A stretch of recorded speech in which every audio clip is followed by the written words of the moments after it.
Desde el Centro de Noticias de Caracol Televisión en Bogotá, esto es Noticias Caracol, edición del mediodía.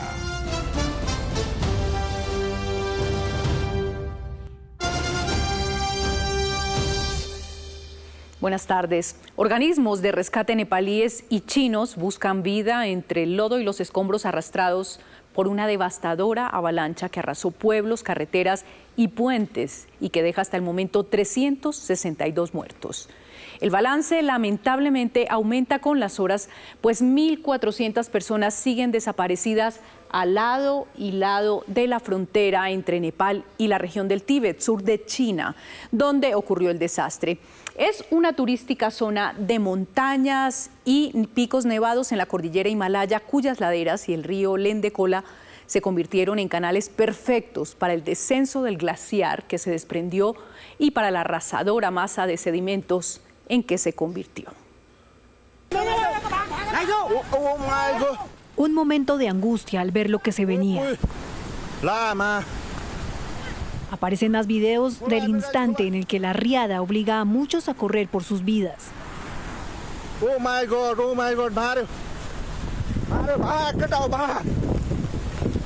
Este grupo de trabajadores logró salvarse. El momento fue captado por un usuario de Instagram que, además de grabar la angustiante escena, registra su vida.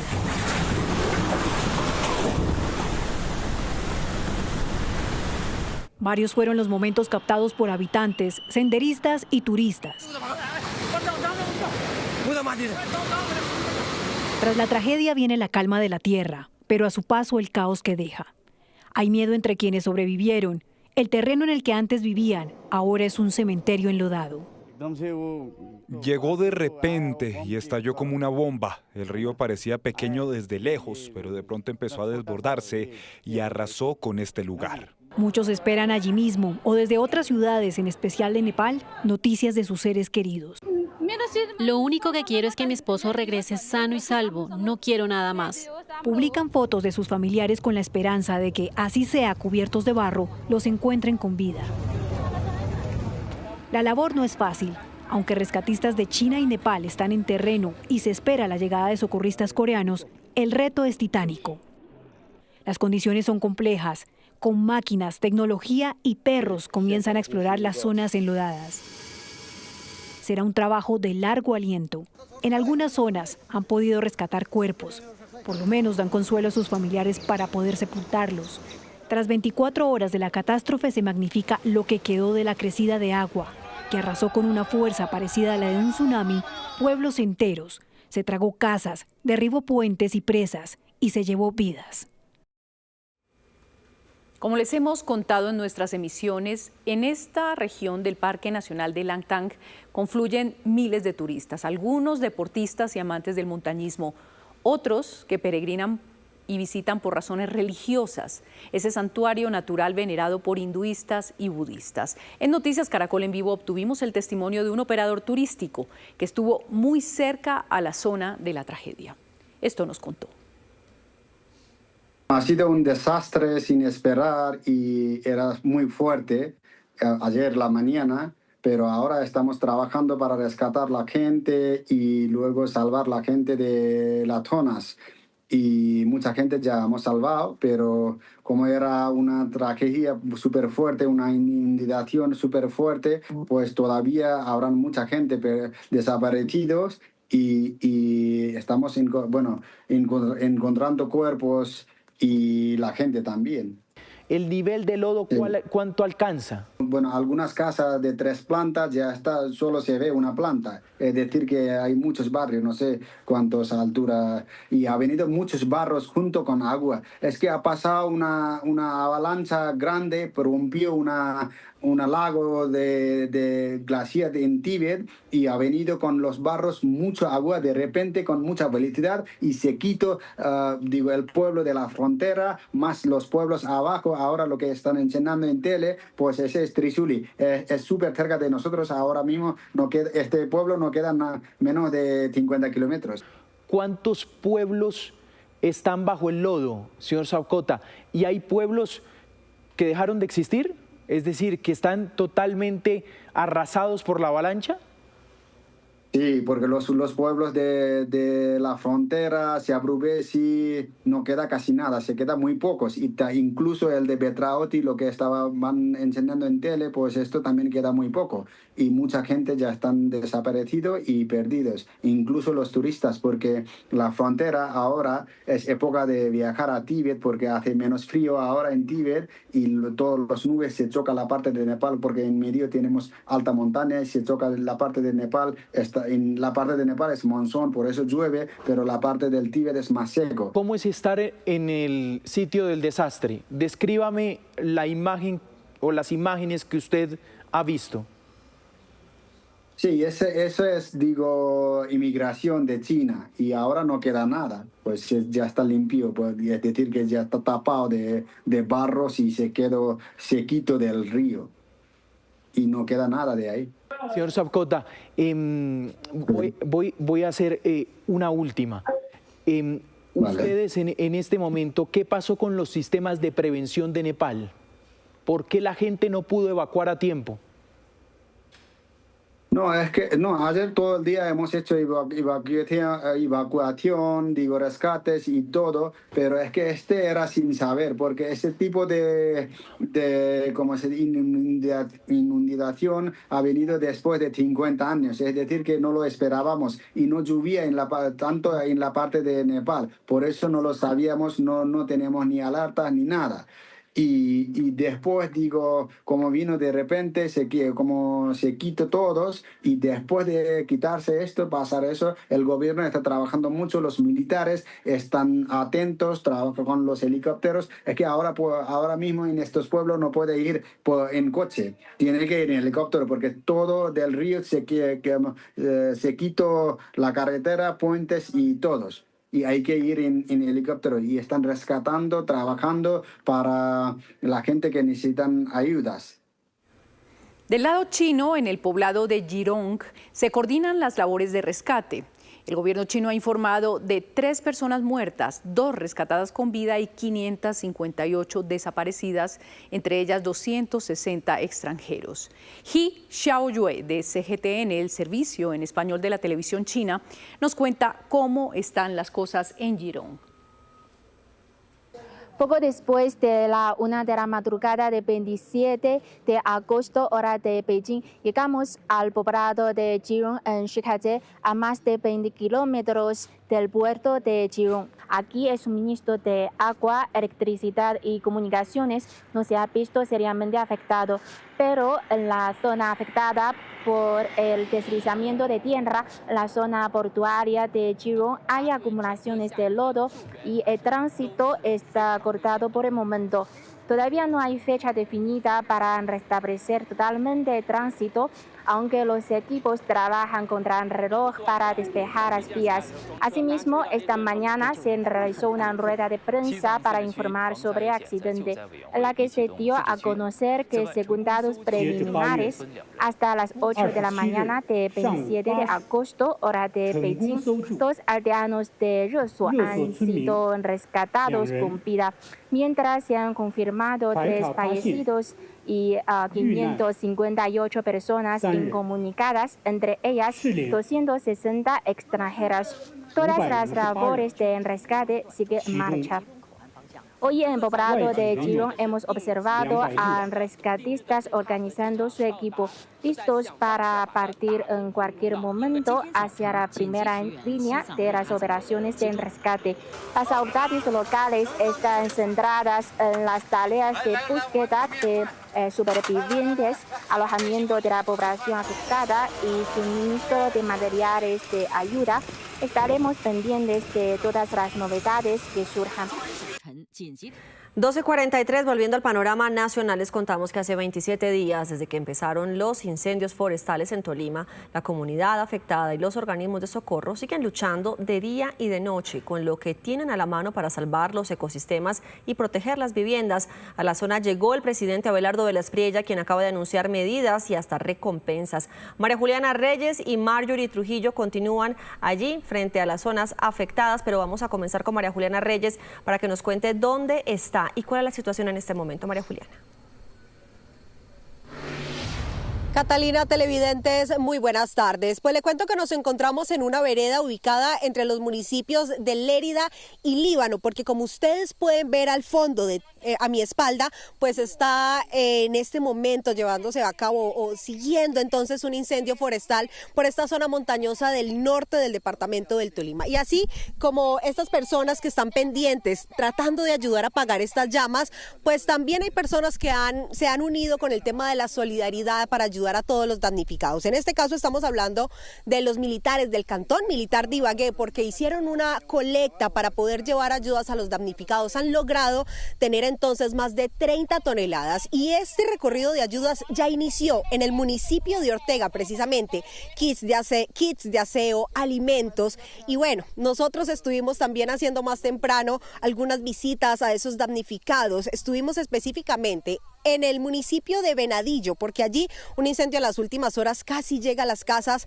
de los habitantes de ese sector. Y también estuvimos en Padilla, porque allí no tienen agua debido a la sequía por las altas temperaturas que se presentan en esta zona. En el Tolima las llamas no cesan y los estragos se notan de día y de noche.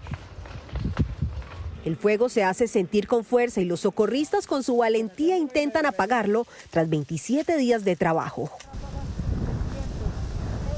Para evitar que se salgan. Así amaneció la vereda Gallego en Venadillo, fincas de más de 45 hectáreas incineradas, donde la vida parece no poder volver a nacer. Eso fue ayer como la 1 de la tarde cuando se resultó todo esto prendido. Duró como 15 minutos y papá se quemó todo. En el departamento varios ríos han disminuido su caudal ante el calor y el fuego. En Lérida, la vereda Padilla no tiene agua.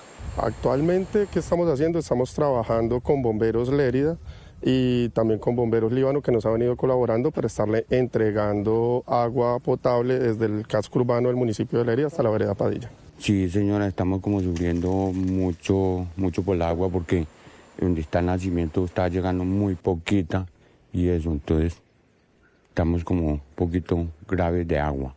Está haciendo demasiado calor, ¿no? Uy, sí, lógico, en vez llega casi a 40 grados. La sequía se nota en los colores del terreno y los tolimenses solo ruegan por lluvia.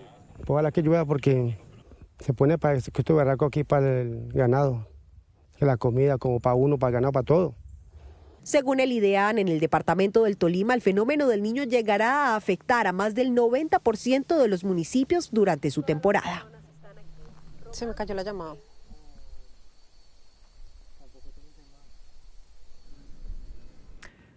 Sí, mientras recuperamos la comunicación con María Juliana, vamos a ir a otro punto del Tolima donde está Marjorie Trujillo, que tiene el panorama de hoy en ese lugar, pero también las medidas que se esperan del presidente Abelardo de la Espriella para atender esta emergencia. Marjorie. Mire, Fernanda, tengo que contarle que a esta hora en Tolima hay 14 incendios activos en 10 municipios de este departamento y como usted lo decía, hace unos pocos minutos el presidente Abelardo de la Espriella anunció las medidas, sobre todo para los campesinos de esta región, porque es que hay que recordar que la gobernación del Tolima ya informó que hay más de 30.000 hectáreas arrasadas por las llamas. De las primeras cosas que anunció es que un tema con los subsidios de vivienda. Dijo que dará 143 subsidios de vivienda de 65 millones cada uno para la vivienda rural y obviamente pues van a priorizar esas casas que fueron arrasadas por las llamas. También anunció que en los próximos días llegarán al Tolima 5.000 toneladas de heno para apoyar la alimentación del ganado de esta zona y dijo que también se darán 7.000 millones de pesos para recuperar los cultivos. Exactamente, envió un mensaje contundente para los campesinos del Tolima, les dijo que no están solos y que poco a poco va a llegar toda esta ayuda, que no se preocupen porque el gobierno nacional no los va a dejar solos. Vamos a elevar la calamidad pública departamental como corresponde y adoptaremos las medidas nacionales necesarias frente a la magnitud de esta emergencia. La emergencia económica que he decretado permitirá atender las afectaciones derivadas del terremoto y avanzaremos en las medidas extraordinarias que correspondan frente al desastre ambiental provocado por los incendios. En el componente agropecuario vamos a comenzar con 343 subsidios de 65 millones cada uno para vivienda rural. Además, dispondremos de 5.000 toneladas de heno y 5.000 toneladas de tamo de arroz para atender la alimentación de los animales afectados y para recuperar la tierra. También vamos a darle un respiro financiero inmediato a nuestros campesinos. La cartera agropecuaria de Finagro tendrá un congelamiento por 3 meses de amortización de las obligaciones de los productores afectados y pondremos también en marcha un programa de compra de cartera para pequeños y medianos productores.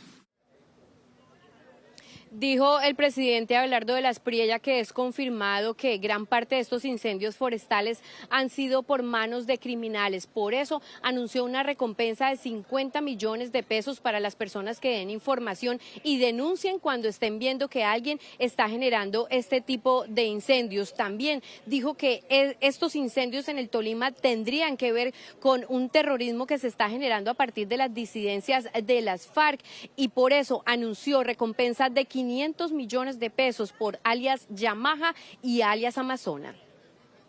Andrés Calambás, alias Yamaha o Iván, y Florentino Boyocue, alias Leonel o Amazonas, señalados de pertenecer al Frente Jerónimo Galanos, estructura criminal del Estado Mayor de alias Iván Mordisco, que delinque en el sur del Tolima. He ordenado que se ofrezca una recompensa de 500 millones de pesos por cada uno de estos bandidos. Que no haya ninguna confusión. Una cosa son los criminales que están provocando los incendios, por quienes ofrecemos 50 millones de pesos, y otras son los objetivos prioritarios, alias Yamaha y alias Amazona. Ante también todo el tema ambiental que ha generado problemas de salud, sobre todo en los campesinos, se anunció un acompañamiento especial por parte del Ministerio de Salud para empezar a hacer un recorrido por toda esta zona que fue afectada por los incendios, para empezar a examinar y mirar con qué enfermedades pudieron haber quedado estos campesinos tras estos incendios. Y también anunció que desde la primera dama de la nación llegarán más de 50 toneladas de ayuda para todas las personas que quedaron afectadas durante estos 27 días de incendios forestales que han arrasado con parte de la geografía tolimense, exactamente en el centro, en el sur y ahora en el norte de este departamento.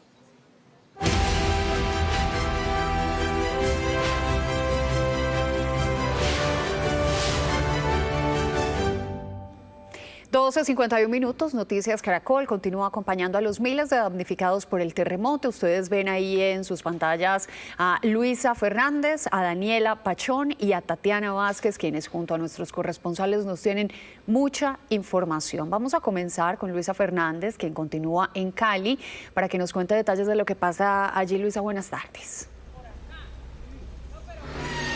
Alejandra, buenas tardes. 17 días después, la alcaldía avanza en una tarea que tiene como meta esta semana y es remover todos los escombros, incluso de las edificaciones que colapsaron completamente o colapsaron parcialmente, como la que está a mi espalda. Hay que decir que van 53.000 toneladas de escombros removidas, pero hoy nos encontramos con una historia de protagonistas de la emergencia sobre el 10 de agosto.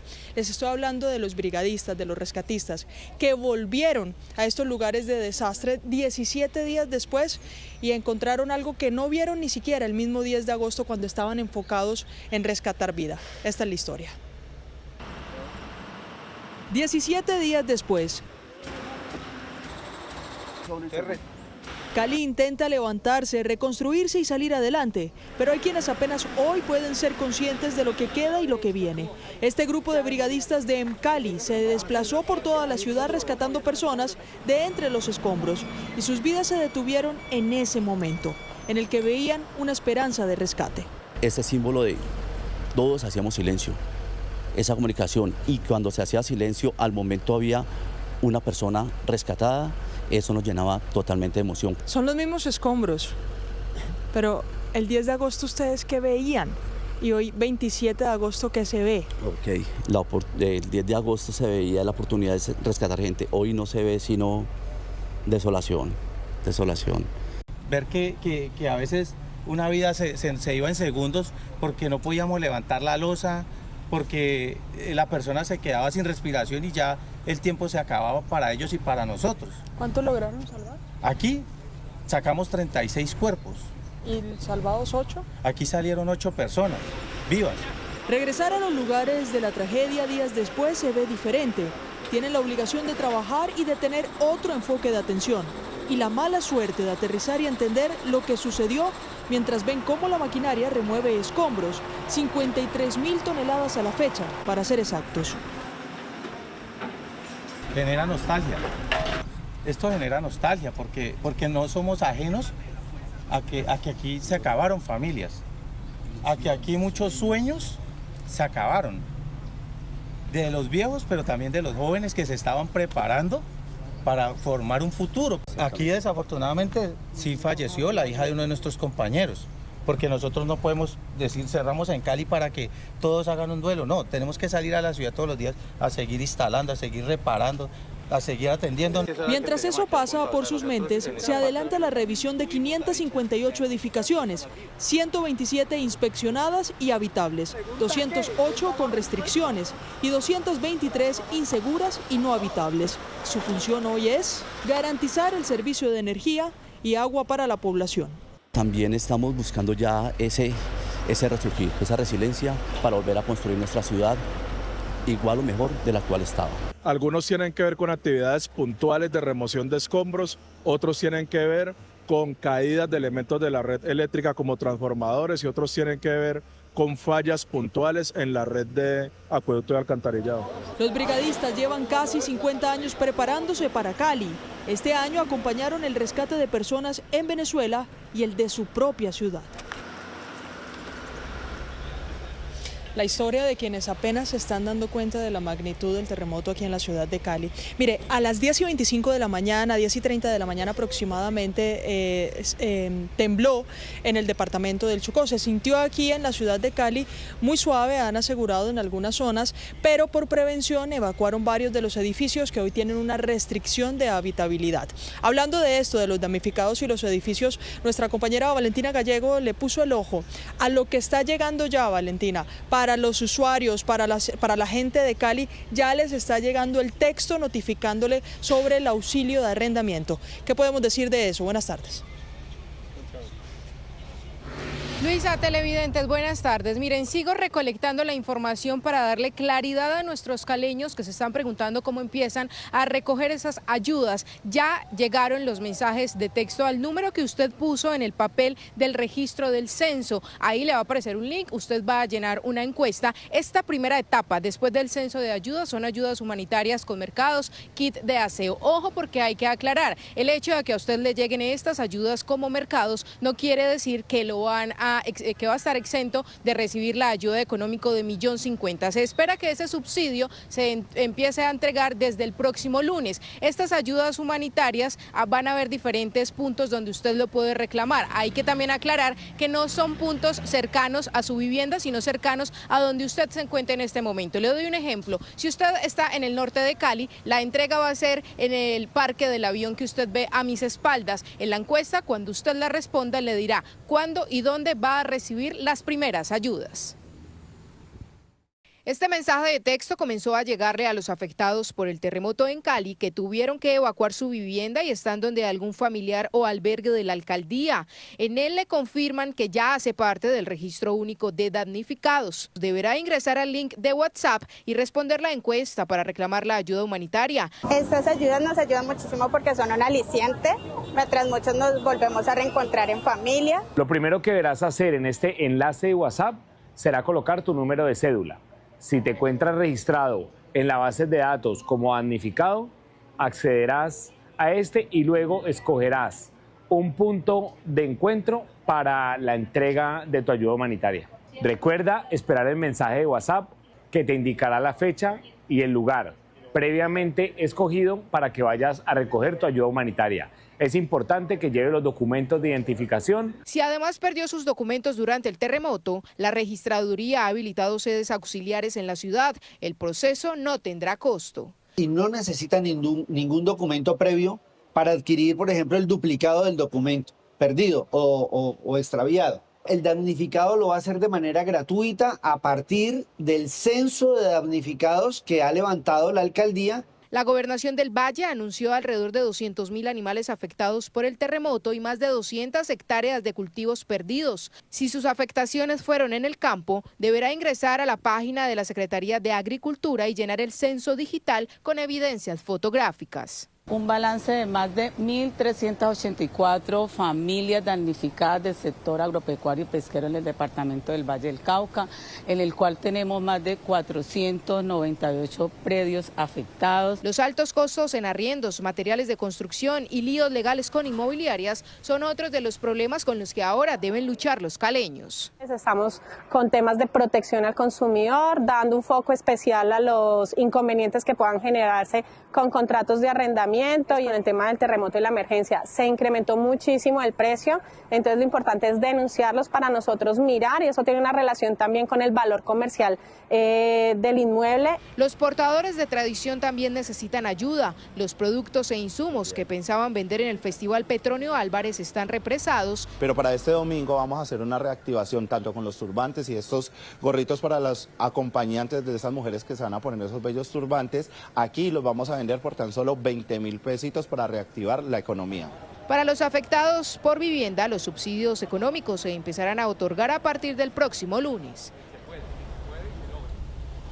Y mientras las ayudas siguen llegando a las zonas más afectadas y aquí en la ciudad se toman decisiones, en el campo, en la ruralidad, los campesinos están reconstruyendo con sus propias manos esas viviendas que se vieron afectadas por el terremoto. Esto sucede en municipios como Toro y Versalles, y los materiales que están usando son reutilizables. Esto es Toro, Valle del Cauca, un territorio en construcción, con carpas, telas e incluso con avisos de la anterior campaña política. Don Germán está construyendo un nuevo lugar donde ya se está resguardando para protegerse. Estamos haciendo algo profesional como para meternos ahí, para ver cuándo llegan las ayudas del gobierno. Es la única esperanza que tenemos, porque vivíamos 10 personas en la casa con los nietos y todo, y en este momento todos están, la mayoría hay 3, 4 fuera de la casa, porque no podemos estar viviendo en la casa juntos todos. En los techos, con escaleras y unos cuantos palos, vuelven a asegurar estas estructuras. Son los propios habitantes los que están reconstruyendo. Algunas estructuras siguen abandonadas con solo unos cuantos muros en pie. Otros siguen rebuscando entre las montañas de escombros para ver qué pueden recuperar. Estamos pidiendo si nos pueden ayudar con carpas que se puedan habilitar, como hemos podido ver en otros municipios. Nos sentimos atados porque son muchas viviendas. Solamente si usted le hiciera el análisis a 500 viviendas y lo multiplicaras por 20 millones, le aseguro que son más de 10.000 millones de pesos. Pero la solidaridad no deja de ser una constante. En los patios de los lugares que aún siguen en pie están las ollas comunitarias. Hoy le hice entrega de las cobijas, el mercado, la colchonetica a don Antonio, un amigo de la vereda El Silencio abajo, llegando al río. Y en la Florida, en Versalles, la reconstrucción también comienza a tomar forma. Hasta las tejas que simulan muros hacen parte de los esfuerzos para volver a levantar este corregimiento. El anhelo que tenemos es un sentir de toda la comunidad, es poder nuevamente tener la reconstrucción lo más pronto posible de nuestras viviendas. Ahí pueden observar cómo estamos. El deseo es llamar a todas las personas que nos sigan donando materiales para continuar con la reconstrucción de nuestro pueblo.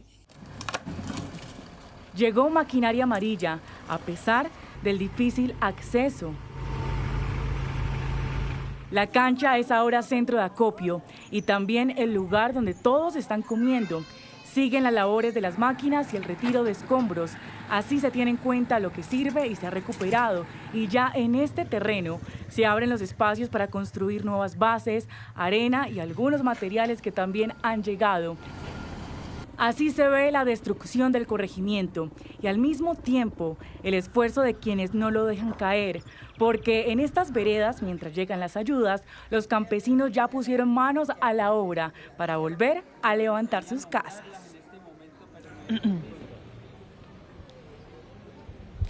1:03 p.m.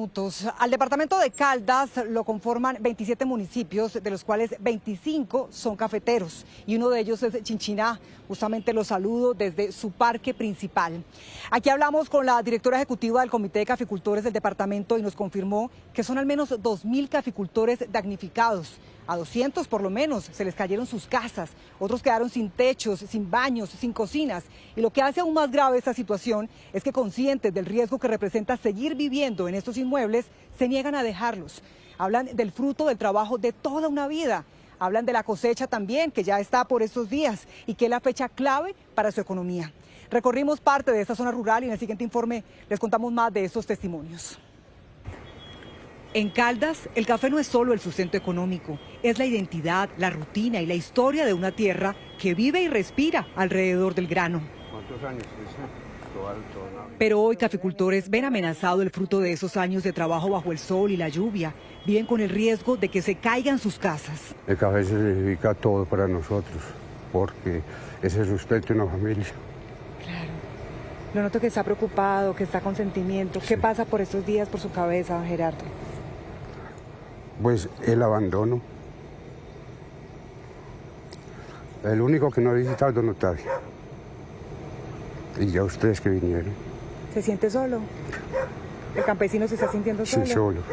Y es que desde la mañana del 10 de agosto, estas guaduas que sostienen algunas partes de la casa le generan temor. Pero don Gerardo tiene claro que al campo no lo abandona. Yo levanté a mi familia con el campo. Yo lo hago todo el campo. Y obviamente usted no se va a querer ir de aquí. No, nada. ¿Le duele? Sí. Le pone una piedra. Este sentimiento lo comparte don Ignacio, a pesar de que su casa fue derrumbada totalmente. Y yo vine andando allá a la cara en cuatro patas como un perro, porque eso me tumbaba, y mareado. Entonces yo le agarraba la carita, no tenga ese raro, todo es como le caía a la viejita. Como la de don Ignacio, ya van al menos 1.800 casas destruidas. Lo confirma la Federación de Cafeteros, que ha recorrido una a una estas fincas. Lo primero que empezamos a hacer fue un censo de las afectaciones que están sufriendo nuestros caficultores alrededor de los 25 municipios cafeteros, y al mismo tiempo estamos gestionando donaciones, pero también alianzas con las empresas, gobiernos y demás empresas que quieren apoyar a la reconstrucción de las viviendas de nuestros caficultores. A pesar de la angustia, en Chinchiná la templanza campesina se mantiene en pie. Saben que reconstruir las fincas requerirá esfuerzo, pero la esperanza de levantarse se conserva tan firme como las raíces de sus cafetales. A propósito de este informe, si usted, televidente, quiere donar, quiere ayudar y no sabe en dónde hacerlo, hágalo en las zonas rurales. Por ejemplo, en la zona rural de este departamento de Caldas, los campesinos los están esperando y de paso prueba uno de los cafés más ricos y de los que nos hace sentir orgullosos como colombianos. Bueno, por otro lado, Neira, Aguadas y Salamina también son municipios cafeteros de Caldas, y en estas tres regiones ha estado el vicepresidente de la República, José Manuel Restrepo, hablando también con afectados, con damnificados, hablando de esa entrega de ayudas. Paula Bernal, usted estaba acompañando también este recorrido. ¿Qué le ha dicho la gente? Cuéntenos. Daniela, muy buenas tardes, y así es, yo la saludo desde Salamina, mejor conocido este municipio como la ciudad luz del departamento de Caldas. Nosotros desde muy temprano, como usted lo decía, nos desplazamos por el norte de Caldas, iniciamos el recorrido en un corregimiento llamado Pueblo Rico, en el municipio de Neira, zona rural del municipio de Neira, donde hablamos con la gente de sus necesidades, escuchamos sus dolores en compañía del vicepresidente, y posteriormente nos trasladamos hasta acá, hasta el municipio de Salamina, donde también hablamos con el párroco, con la gente. El dolor es el mismo, Daniela, televidentes. Esperan sus subsidios, esperan sus ayudas y esperan los materiales para volver a construir sus sueños, a construir sus casas y empezar desde cero. Nosotros preparamos este informe donde justamente hablamos no solamente con la comunidad, sino también con el vicepresidente, quien dio importantes anuncios. En su correría por el norte de Caldas, el vicepresidente de la República, José Manuel Restrepo, estuvo en las zonas más afectadas de este territorio del país. Habló con los damnificados e hizo varios anuncios. Primero, el acompañamiento a partir del día de hoy a través de los subsidios de apoyo de arrendamiento, subsidios, los auxilios que permiten que las personas tengan una oportunidad de supervivencia y posteriormente toda esa fase de reconstrucción. En Pueblo Rico, corregimiento de Neira, la emergencia se siente en las calles y especialmente en las zonas rurales. Muchas familias perdieron sus viviendas o quedaron con sus casas seriamente afectadas.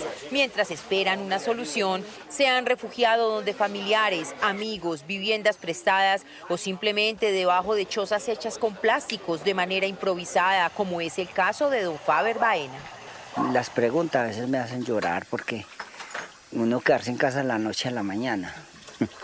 Y mira dónde estoy durmiendo. ¿Qué le dijo el vicepresidente ahora? Que no estaba solo, que contara, que nos iban a ayudar. La ayuda, dicen, ha llegado principalmente de la gente del común, vecinos, organizaciones y personas de otros lugares que han llevado alimentos, elementos básicos y materiales. Por ahora necesitamos unas tejitas para acabar de redondear porque siempre son muchas, la caseta siempre es grande. El templo de Salamina Caldas también sufrió daños. Ahora su párroco y los feligreses esperan el respaldo del gobierno nacional para poder comenzar la reconstrucción de la basílica.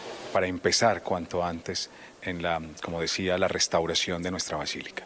Ante estas necesidades se anunció la puesta en marcha de un banco de materiales que permitirá entregar insumos a las familias damnificadas para avanzar en la reconstrucción de sus hogares. El banco de materiales lo ha señalado el ministro de Vivienda, tendría que llegar al departamento de Caldas en el curso de la próxima semana. El mensaje de las comunidades de Neira, Salamina y Aguadas es claro. Las ayudas son urgentes después de perder sus casas y sus bienes. Ahora esperan que los recursos anunciados se conviertan rápidamente en materiales, subsidios y sobre todo en la posibilidad de volver a tener un hogar.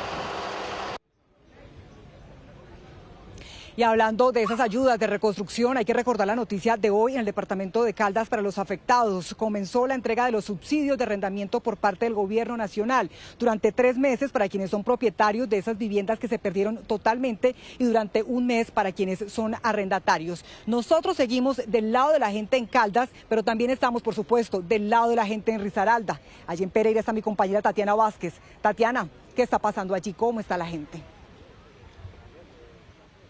Daniela, televidentes, los saludo, como usted dice, desde Pereira. Estamos específicamente en la Comuna 8, que es el sector El Jardín.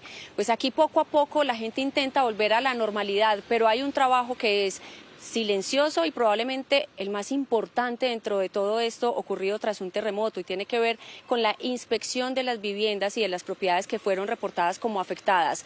Una a una están verificando la magnitud de los daños y por eso Pereira necesita ayuda, refuerzos. Han llegado ingenieros de diferentes lugares del país justamente con ese trabajo voluntario para acompañar esa inspección. Nosotros estuvimos con un grupo de la Universidad de EAFIT entendiendo en qué consisten las visitas.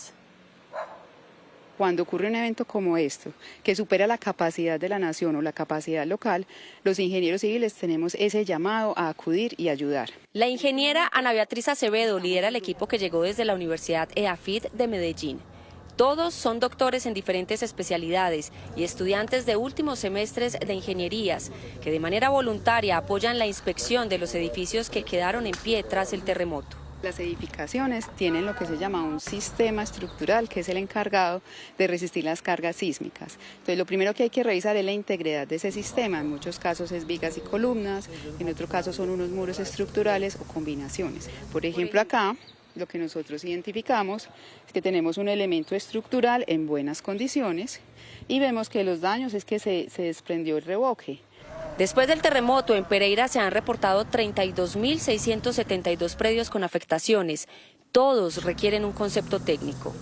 Lo que pasa es que tiene que ser con juicio, porque es que de esto depende muchas decisiones. Por ejemplo, lo que están haciendo ahí, ingeniera, es que... Sí, nuestro compañero tiene un equipo que le permite saber si hay barras de refuerzo al interior. También participan estudiantes, futuros ingenieros que entienden en campo la importancia de aplicar las normas. Porque la norma que nos rige a nosotros ha cambiado muchísimo desde las edificaciones. Hemos visto edificaciones muy viejas de que no cumplían las normas actuales. Entonces sabemos que la norma actual funciona. El comprender que los materiales han sido transformados a través del tiempo para mejorar la vida de las personas y la vida útil de las estructuras. Una radiografía que demuestra que la fuerza de una ciudad no solo depende de cómo resiste el suelo, sino de la capacidad de su gente para transformar el golpe en una lección de futuro. 1:00 PM, aquí en Pereira se han reforzado los mecanismos de seguridad y vigilancia, especialmente en el centro de la ciudad. Nuestro compañero Freddy Gómez está en este momento en el Parque Metropolitano del Café. Freddy, ¿por qué esa estrategia? ¿De qué se trata? Tatiana, buenas tardes. Pues de aquí han salido dos noticias, Tatiana, con las buenas tardes. La primera de ellas es aumentar y reforzar la seguridad en el centro de la ciudad para que los comerciantes puedan regresar y operar en los lugares donde ya los ingenieros han dicho que se puede hacer. Y segundo, poder evacuar y realizar la demolición de los lugares donde no se puede retornar y donde se tiene que iniciar un nuevo proceso de reconstrucción. Y también hay una segunda noticia que sale desde este lugar, y es que a partir del próximo lunes será el retorno a clases en la ciudad de Pereira, en algunas instituciones de manera presencial y en otras de manera virtual. Doña Rosa Fajardo limpia su negocio con optimismo, a pesar de la tragedia que desmoronó los sueños de muchos comerciantes. La policía ha estado pendiente, le estamos bregando a que la gente vuelva al negocio porque siempre hay mucho desastre por este lado. Estamos impulsándonos de nuevo. Para ella el reforzamiento de la seguridad le brindó la tranquilidad para abrir las puertas de nuevo. Vamos para adelante, otra vez a ver cómo volvemos a iniciar. Todo el comercio tiene que reactivarse. A mí, por ejemplo, en algún momento me trataron de cerrar, en fin, bueno, no sé, iban a hablar, pero yo lo que pedí fue que yo necesitaba reactivarme con todos mis muchachos y volver a empezar de nuevo, porque la verdad la vida sigue y no nos podemos estancar, tenemos que seguir. Según FENALCO, la esperanza ha vuelto al comercio, aunque muchos comerciantes no quieren abandonar algunos locales que deben ser demolidos. Somos conscientes que solamente en la zona céntrica más de 4.000 comercios han sido fuertemente afectados por el sismo. De hecho, 1.000 de ellos aún continúan cerrados. Sin embargo, hemos visto cómo paulatinamente y de acuerdo a las acciones que se vienen desarrollando desde la alcaldía de Pereira, en la remoción de escombros, en la habilitación de zonas seguras, nuestros comerciantes han podido retornar progresivamente. 110 policías por cuenta de la gobernación en unos sitios donde ellos se pueden desplazar en horas de la mañana y en la noche, sobre todo, a cuidar los bienes inmuebles de estas personas. Si el bien inmueble amenaza riesgo y la gente no puede estar ahí, pues se le solicita a través de los organismos de socorro que la persona pues esté al frente o en un sitio muy cercano donde pueda cuidar sus inmuebles hasta que un patólogo determine si puede retirar esos elementos. Si no los puede retirar porque amenaza riesgo inminente de derrumbarse, pues la persona tendrá que acatar esa decisión. Aquí no podemos poner en riesgo la vida de ningún ser humano. La policía recibió un refuerzo de 500 hombres con equipos especiales para evitar robos. Vamos a tener planes de hurto para evitar que se estén asaltando los establecimientos abiertos al público en el centro, también en acompañamiento a los albergues, que son más de 34. También tenemos un trabajo especial sobre los cierres específicos en estas vías donde van a haber demoliciones, que son cerca de 260. Lo que más preocupa es que muchas personas que van a robar ingresan de día en medio de las estructuras muy afectadas y pasan parte de la noche tratando de sacar objetos, incluso cajas fuertes. Se teme que se pueda presentar un accidente en medio de estos hechos. Volver a empezar, seguir adelante, esas son las frases que más escuchamos aquí en Pereira y por eso la responsabilidad que tenemos todos los colombianos es apoyarlos, acompañarlos en este proceso que sabemos que tardará meses. Catalina, vuelvo con usted al estudio en Bogotá. Tatiana, y mire, luego de 17 días del terremoto en Quibdó, una institución educativa sigue buscando estrategias para llevar sus clases a través de la virtualidad. Directivos, estudiantes y padres de familia piden ayuda para que por fin el colegio tenga una sola sede para todos sus estudiantes. Angie Jiménez, del lado de la gente en Chocó, nos cuentan cómo están los estudiantes. Así es, los saludo desde la institución educativa Santo Domingo de Guzmán, en donde las aulas de clase permanecen así desde el 10 de agosto, desocupadas, sin estudiantes. Sin embargo, los docentes decidieron desde hace unos días dictar clases por WhatsApp. Ellos mismos encontraron este método y además están recibiendo unos talleres psicosociales para ellos poder volver a esta labor. Sin embargo, tienen otros problemas que aún no han podido solucionar. Así que esta es la historia de esta institución educativa aquí en Quibdó. Buenos días para todos, padres de familia y acudientes. En el día de hoy les estoy entregando la guía pedagógica correspondiente al área de ciencias sociales. Así están dictando clases 56 profesores de la institución educativa Santo Domingo de Guzmán en Quibdó. Ellos tuvieron que cambiar su metodología, dejar los tableros en las aulas y convertir a los celulares y el WhatsApp en su principal herramienta. Este es uno de los medios que tenemos para comunicarnos con los chicos y los padres de familia. Cada docente, director de grupo, creó su grupo de WhatsApp y a través de ellos nos estamos comunicando con los padres. Las guías se elaboran previamente y tienen sus contenidos, tienen la explicación. Además de eso, nosotros le hacemos un video adjunto de cómo deben trabajarlas los chicos. Aquí les estoy enviando la actividad de esta semana que vamos a realizar con los niños. Vamos a trabajar con las emociones. Sin embargo, no todos tienen ese acceso, por lo que el personero, la contralora y el representante de los estudiantes de esta institución buscan la forma de ayudar a sus compañeros. Los estudiantes que no tienen una conectividad a un dispositivo tecnológico o a internet sean entregadas las guías físicamente, dado que como nosotros interactuamos con cada uno de los estudiantes, conocemos dónde vive cada uno y le hacemos más fácil la entrega de su guía. Así siguen luchando por su compromiso con la educación. Sin embargo, no es su único problema. Ellos tienen 5 sedes porque nunca han podido tener un solo lugar con capacidad para todos sus estudiantes.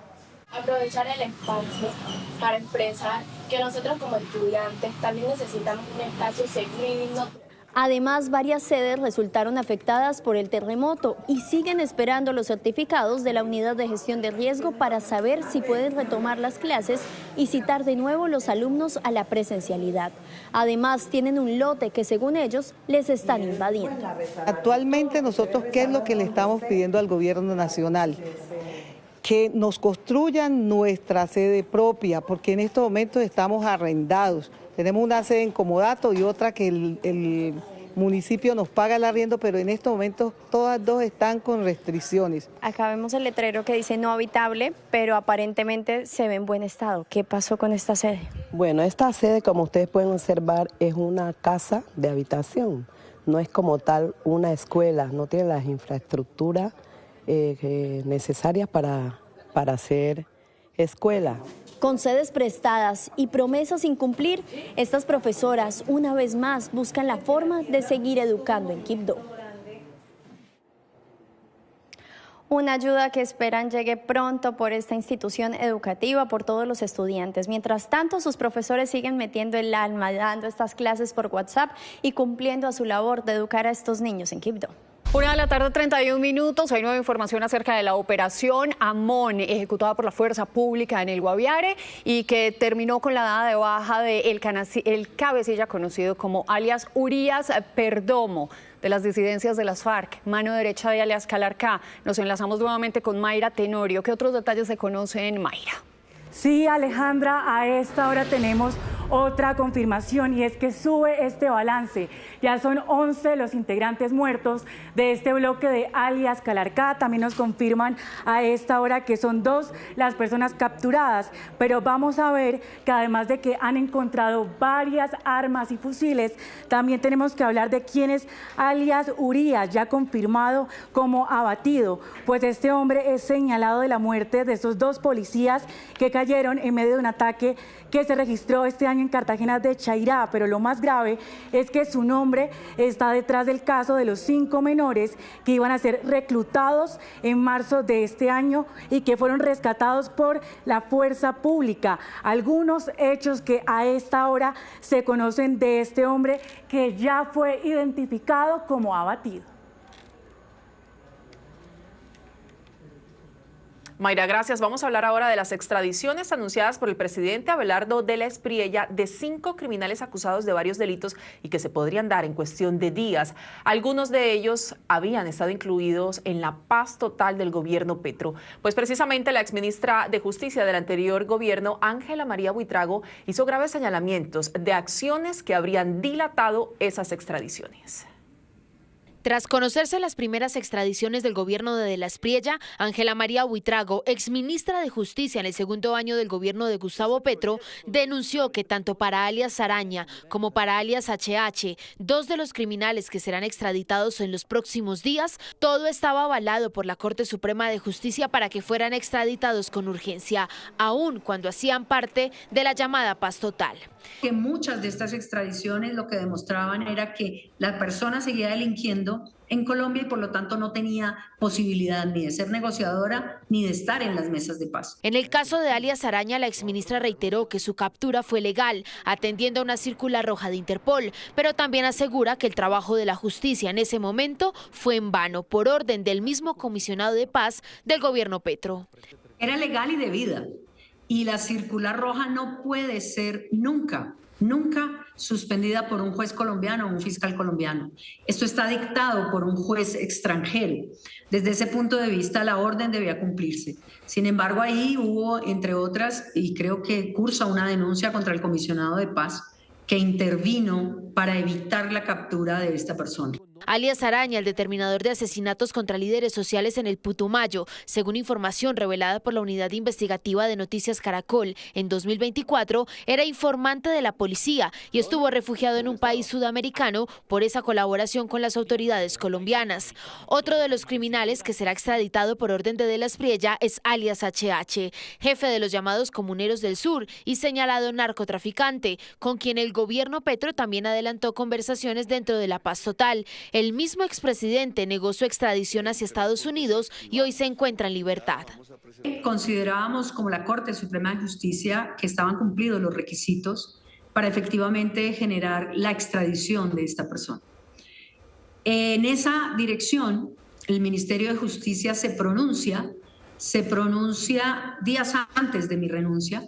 El presidente de la Espriella aseguró que se les acabó el tiempo a estos criminales. No habrá escondite, privilegio, mesa de diálogo, ni artificio jurídico que los coloque por encima de la ley y que les permita evadir la acción decidida de la justicia. Dentro de la lista de extraditados está Willington Henao Gutiérrez, alias El Mocho Olmedo, segundo al mando del Frente 33 de las disidencias de las FARC y quien, según revelaciones de la Unidad Investigativa de Noticias Caracol, estuvo en 2024 durante 55 días escondido por agentes de la Dirección de Inteligencia del gobierno Petro en un aparta-hotel en Bogotá. Hoy está en la cárcel La Picota.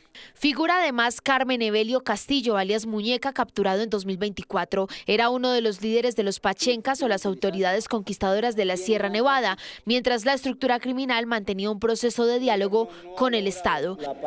Y Freddy Castillo Carrillo, alias Pinocho, señalado jefe de los Pachenca y quien sería el responsable de ordenar homicidios selectivos y cobros extorsivos en los departamentos de Magdalena y La Guajira. En 2011 se acogió a la Ley de Justicia y Paz y en enero de 2022 fue capturado en España, pero en junio de 2023 fue dejado en libertad. Precisamente, el gobierno prepara una estrategia para recuperar el control de las cárceles del país. La intención es aislar a los principales cabecillas de grupos armados y eliminar polémicos privilegios al interior de estos centros penitenciarios. Cambiar la situación actual de los centros penitenciarios. Esa será la hoja de ruta de la nueva política carcelaria del presidente Abelardo de la Espriella. Es lamentable que las cárceles de Colombia hayan dejado de ser centros de reclusión para convertirse en antros de criminalidad, en universidades del crimen, desde donde se extorsiona, amenaza, se ordenan asesinatos y se dirigen estructuras terroristas. El primer paso será buscar recuperar el control de estos espacios. He ordenado reforzar de inmediato la seguridad de los establecimientos existentes. Se pondrá orden donde ha habido descontrol, corrupción y complacencia.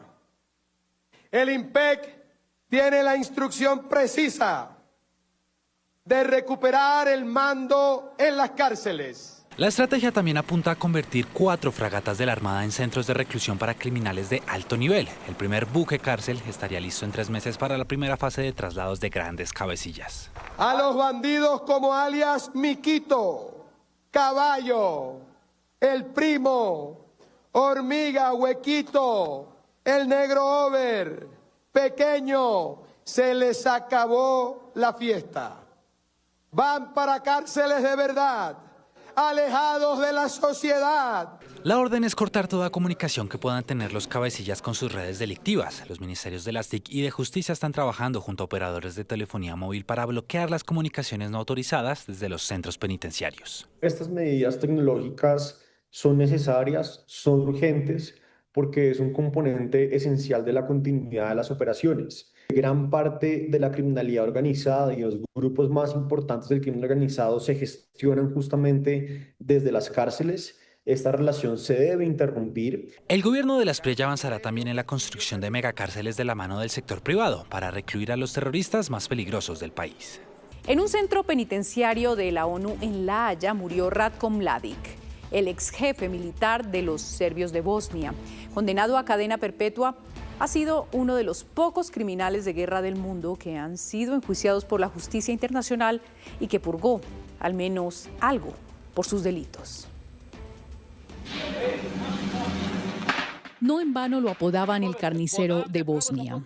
Purgaba una condena a cadena perpetua, pues el Tribunal Penal Internacional para la antigua Yugoslavia lo halló culpable de genocidio, crímenes de guerra y crímenes contra la humanidad durante la guerra que dejó cerca de 100.000 muertos entre 1992 y 1995. Entre muchos de esos crímenes, no se olvidará la masacre de unos 8.000 hombres y adolescentes bosnios musulmanes, cometida por las fuerzas serbobosnias en 1995 en Srebrenica. Mladic logró fugarse, pero finalmente fue detenido en Serbia en 2011, cuando llevaba 16 años prófugo. 6 años después, la justicia internacional lo condenó y desde entonces estaba detenido. Duró 9 años tras las rejas, ahora tenía 84. Estaba gravemente enfermo desde hace meses y, según su familia, en abril había sufrido un derrame cerebral. Su familia y el gobierno serbio habían pedido que fuera trasladado a un hospital militar de Belgrado, pero la justicia de la ONU rechazó la demanda y tan solo días después llegó la noticia de su muerte. Le diré una cosa, no me alegra su muerte. Habría preferido que viviera una larga vida simplemente para experimentar la miseria de una existencia así. Eso es todo. No le deseo la muerte a nadie, pero sí desearía que hubiera vivido al menos otros 70 años. Si Dante hubiera ideado 100 círculos más del infierno, incluso ese 100º círculo habría sido demasiado benévolo para gente como él. Pese a todo, Ratko Mladic aún sigue siendo considerado un patriota y un héroe por muchos serbobosnios. Y más de 30 años después de la guerra de Bosnia, su sombra todavía divide a los grupos étnicos que siguen sin cerrar las heridas del conflicto.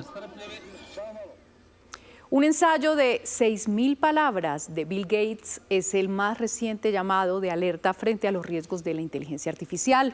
En él, el cofundador de Microsoft reconoce el potencial de la IA, pero pide controles globales para frenar los riesgos y propone acciones para proteger el desarrollo humano y sobre todo los empleos de millones de trabajadores. Decisiones cruciales para una era turbulenta de inteligencia artificial. Este es el llamado de una de las voces más autorizadas en la ciencia y tecnología, Bill Gates, quien en este extenso ensayo identifica 3 riesgos asociados a la inteligencia artificial. La desaparición de millones de puestos de trabajo en sectores como mano de obra o producción, ventas y servicio al cliente. El otro riesgo es que empoderaría a más personas con herramientas adicionales para hacer daño, incluido el desarrollo de bombas o armas biológicas. Y finalmente tendrá impacto sobre el desarrollo de los niños y reemplazará relaciones humanas, con juventudes cada vez menos capaces de lidiar con conflictos sociales. La IA será o bien el mayor igualador jamás inventado o la peor fuente de injusticia. Escribe Gates para introducir una serie de propuestas con el objetivo de limitar la inteligencia artificial. Una de ellas, proteger puestos de trabajo al clasificarlos como reservados para humanos. Esto es, trabajos que podría cumplir la inteligencia artificial, pero que se establezca un pacto social para dejarlos exclusivamente para seres humanos. Entre esos trabajos en el sector de la salud, educación, entre otros. La otra solución es tributaria, establecer un impuesto a los robots, reemplazar el pago de impuestos sobre la nómina por los empleados que se tienen a un impuesto por la cantidad de robots que se operan. Gates sostiene que se debe crear un sistema para administrar la transición. Reconoce los beneficios de la IA con gran potencial, pero pide que se establezcan políticas para garantizar que sea una herramienta de prosperidad compartida. Juan Camilo. Los hermanos Tate, influencers británico-estadounidenses, tienen millones de seguidores en redes sociales y han construido una comunidad muy amplia, mostrando una vida llena de lujos. Fueron capturados en Estados Unidos por una orden de extradición del Reino Unido, pero mientras se enfrentan a la justicia, sus abogados reconocen que gran parte de los lujos eran prestados. Los hermanos Andrew y Tristan Tate tienen millones de seguidores en redes sociales. Son dos de las figuras más conocidas de la llamada manósfera, una comunidad digital que aborda temas sobre masculinidad y roles de género. Construyeron una imagen basada en lujos, con carros de millones de dólares, casas, yates, viajes y una vida de millonarios. Pero ahora sus abogados dicen que esa imagen era una estrategia para ganar seguidores y generar ingresos, que los carros eran alquilados y los yates prestados. Los hermanos Tate fueron arrestados en Miami el 18 de julio, después de que el Reino Unido solicitara su extradición para responder por cargos de violación, agresión y trata de personas con fines de explotación sexual. Ambos niegan las acusaciones y comparecieron hoy ante un tribunal federal de Miami para pedir su libertad bajo fianza. Mantenemos la esperanza. Tengo entendido que esta honorable jueza nunca antes ha concedido una fianza en una situación de este tipo. Así que no es como si las probabilidades estuvieran a nuestro favor, pero la verdad sí lo está. Y el hecho de que estos muchachos hayan colaborado con el proceso y no hayan huido, juega a nuestro favor. La Fiscalía de Miami se opone a su liberación y advierte sobre un posible riesgo de fuga y el peligro que, según las acusaciones británicas, podrían representar los hermanos para otras personas. El Reino Unido tiene hasta el 16 de septiembre para presentar formalmente la solicitud de extradición al Departamento de Estado, por lo que este proceso podría extenderse todavía durante meses.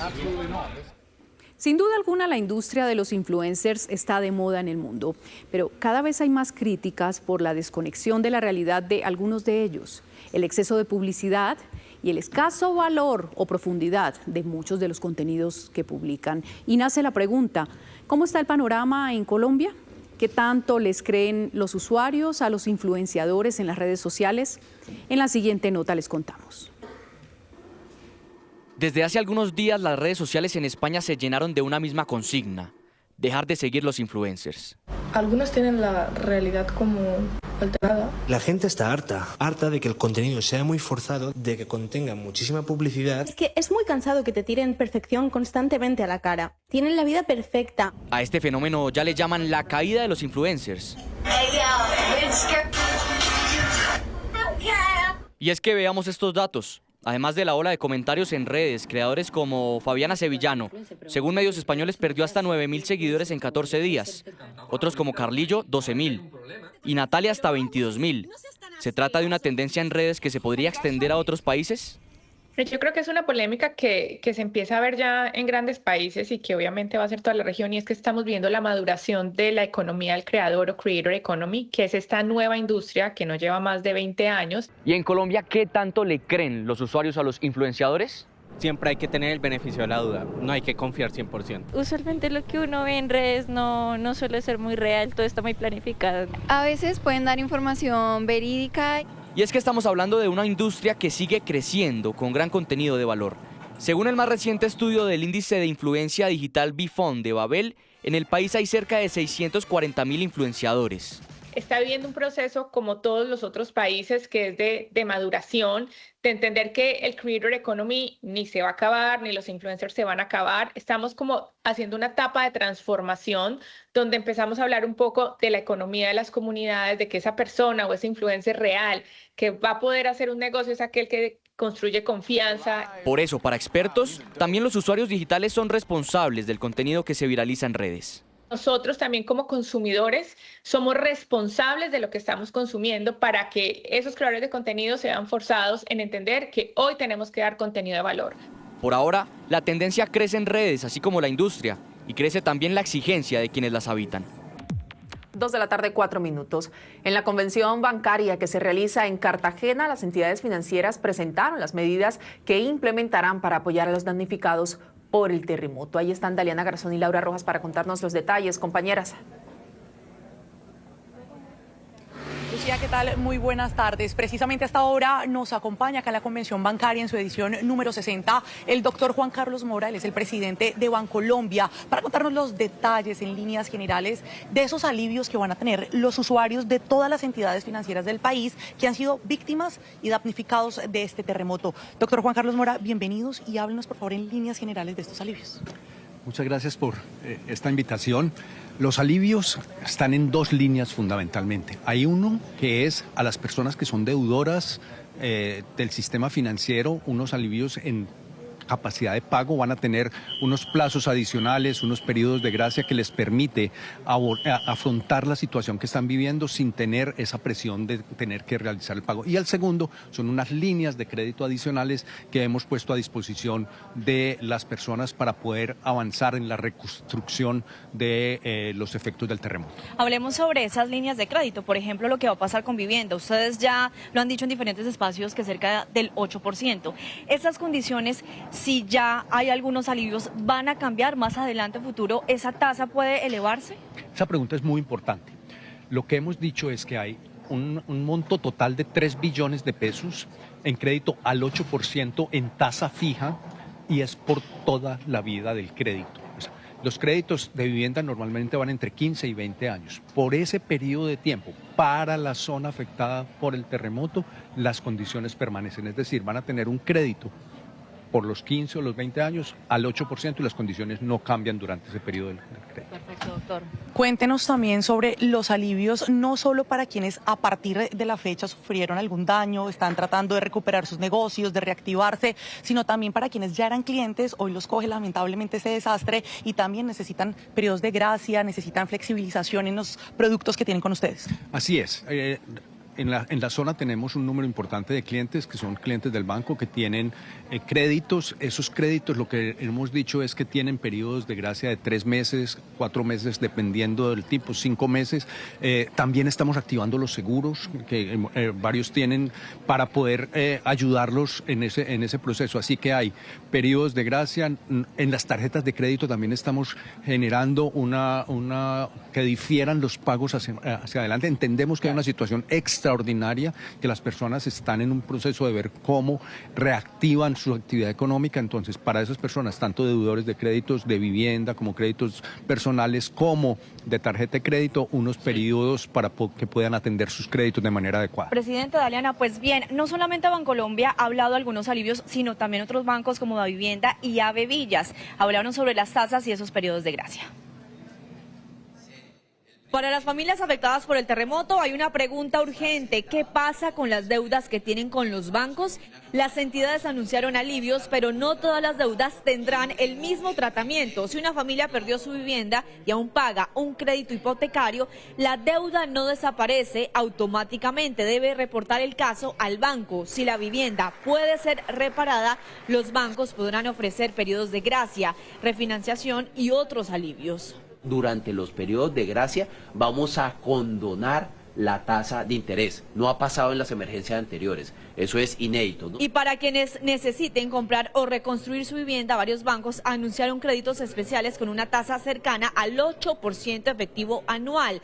Bancolombia y Davivienda anunciaron financiación al 8%, mientras el Grupo Aval, que incluye Ave Villas, también dispuso una línea para reconstrucción. Dirigida a personas naturales y a pequeñas empresas, en donde les vamos a poder dar una financiación especial para compra de insumos, para liquidez, etcétera, que son con unos descuentos cercanos al 50% de lo que normalmente damos esos créditos. Es importante destacar que si se adquiere el crédito, el alivio durará toda la vigencia del mismo.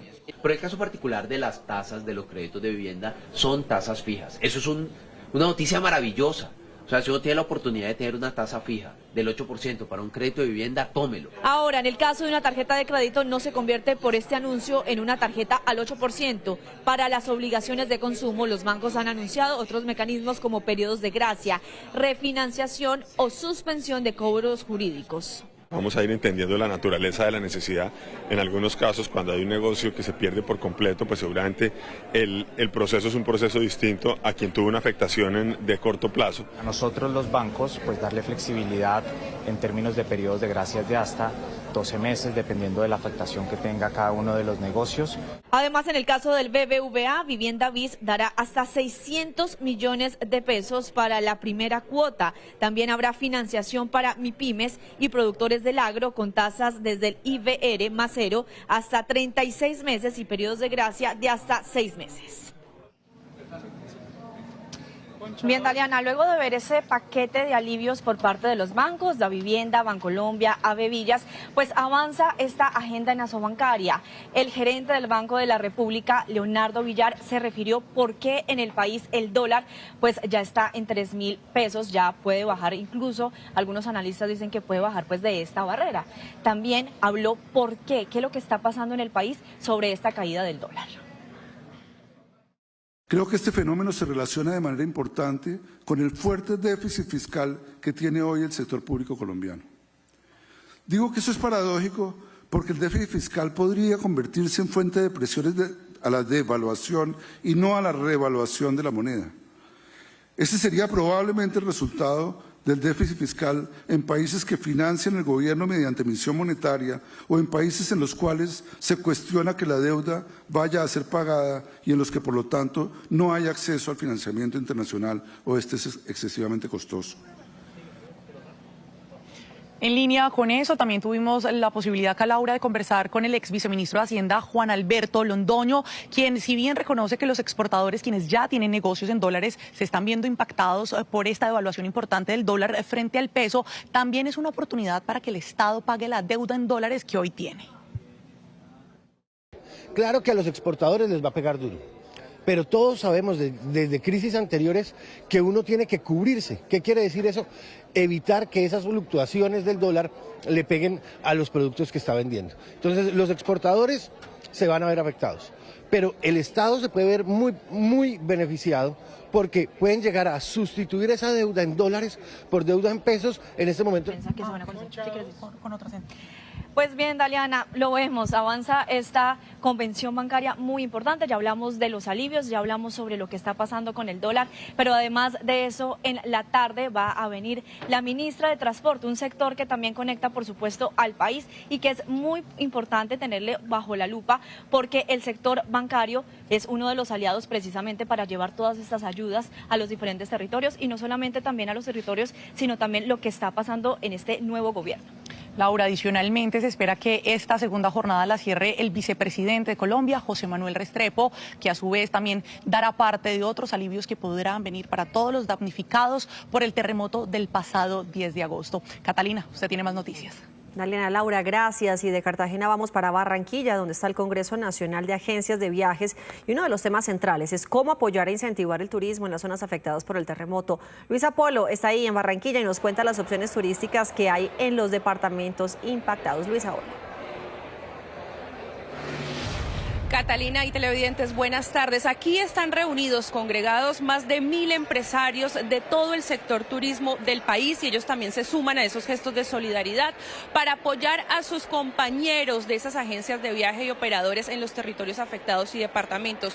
Por eso hoy fue uno de los temas de conversación y hablamos con algunos de esos empresarios, pero primero escuchemos la invitación que hizo la presidenta ejecutiva de ANATO para que los turistas vayan a estas zonas y no cancelen esas reservas, porque nos nos dio este dato. Más o menos han tenido que reprogramar entre un 30 y un 40% de las reservas en estas zonas del país. Una campaña que es Viajar es Sumar.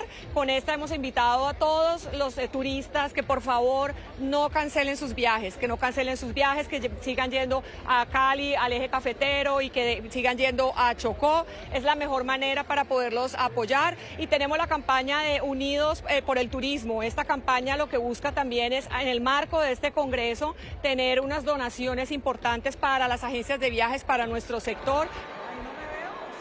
Visitar estos departamentos, Valle del Cauca, Chocó, también en todo lo que tiene que ver con el eje cafetero, donde hablamos con algunos empresarios y nos dijeron que ya hay parques temáticos abiertos, algunos municipios que tienen esas puertas abiertas para recibir a todos esos turistas. Escuchemos.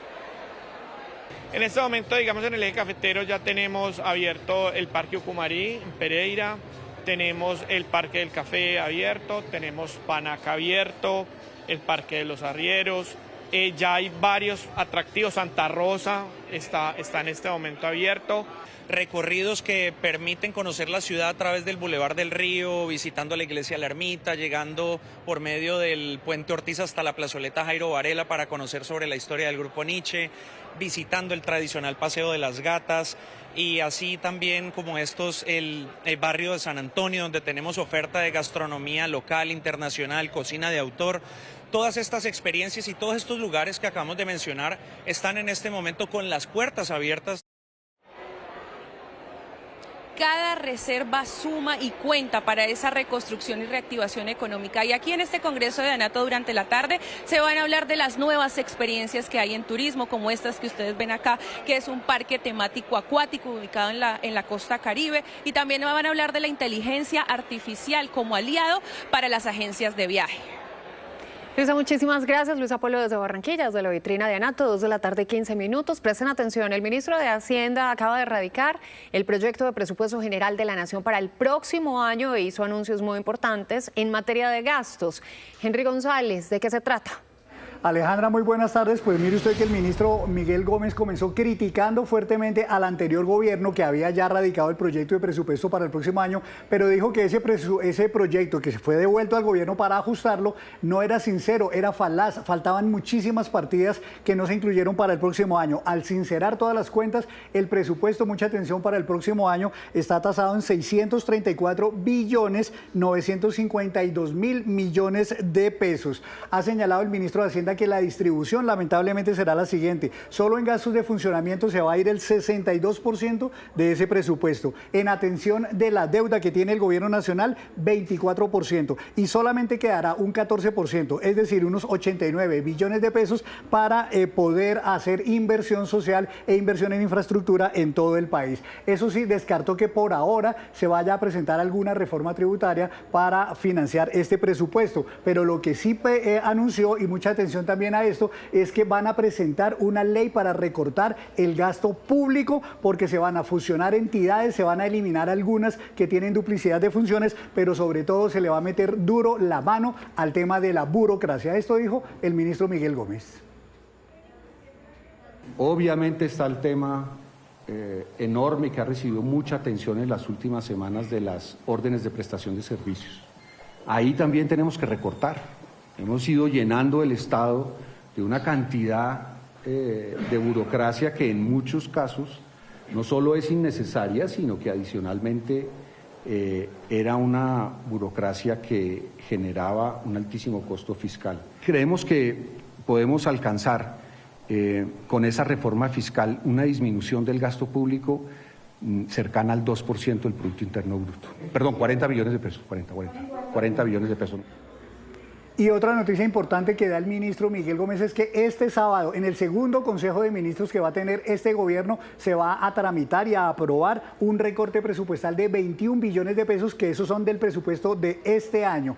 Además, ha señalado el ministro que el déficit fiscal que en este momento está afrontando el gobierno nacional no es de 5.3% como aseguró el gobierno anterior, sino que el déficit en este momento está en 8.2%. Con ese recorte de 21 billones de de pesos que se va a aprobar este próximo sábado en el Consejo de Ministros, ese déficit fiscal del gobierno nacional bajaría a 7.2%, que en cualquier caso es históricamente alto. 2:30 de la tarde. A esta hora les contamos que 3 hombres señalados del asesinato de un reconocido investigador de la SIJÍN de la policía en Bogotá serán presentados en las próximas horas ante un juez para que respondan por su presunta participación en este crimen. El intendente Edilberto Pinilla, en sus casi 20 años en la policía, puso tras las rejas a varios peligrosos criminales. Me toca con los vidrios arriba. Estoy quemando más calorías, mire, con saquito, papi. Este fue el último mensaje que le envió el intendente de la SIJÍN, Edilberto Pinilla, a uno de sus mejores amigos desde Ciudad Bolívar.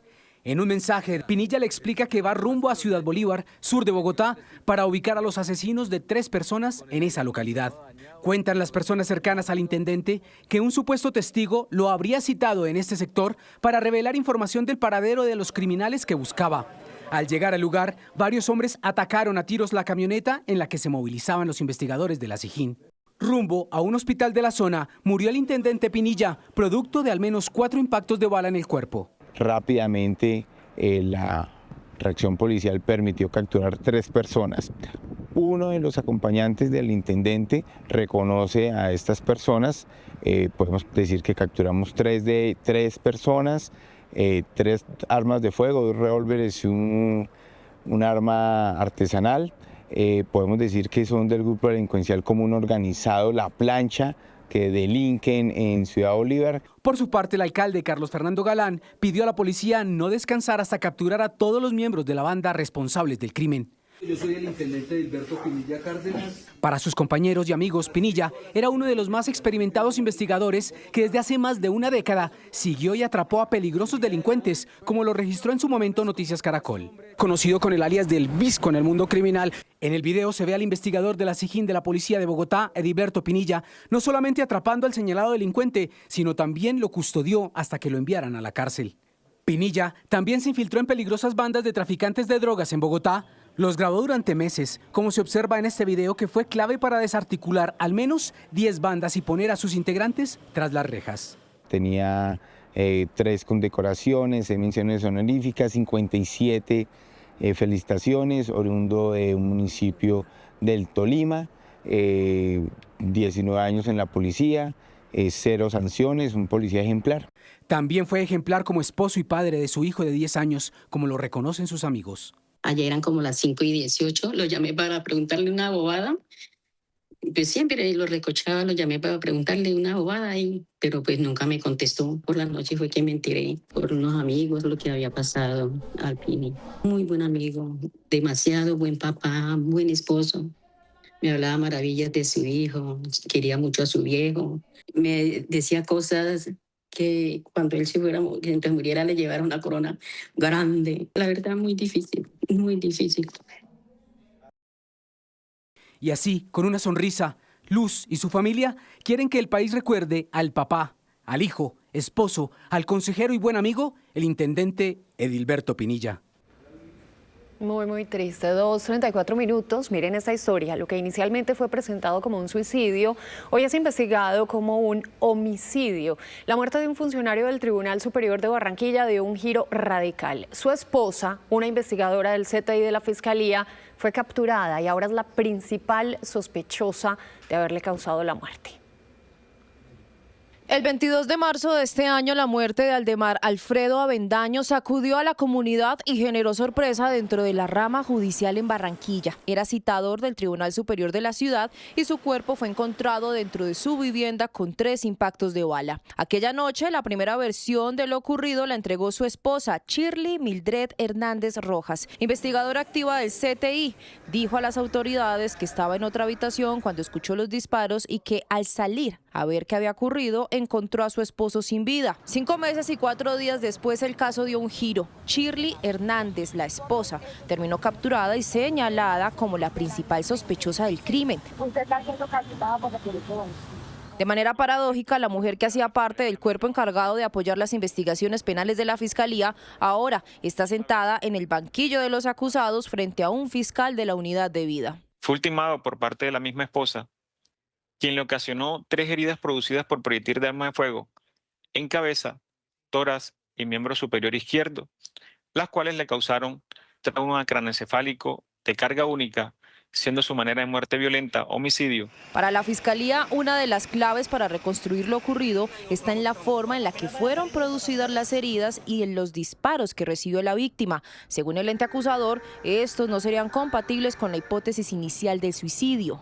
Un orificio en la región cara anterior del brazo izquierdo tercio distal con un orificio de salida en la región cara posterior tercio distal, es decir, ingresó el proyectil por este lado y salió por este lado de acá.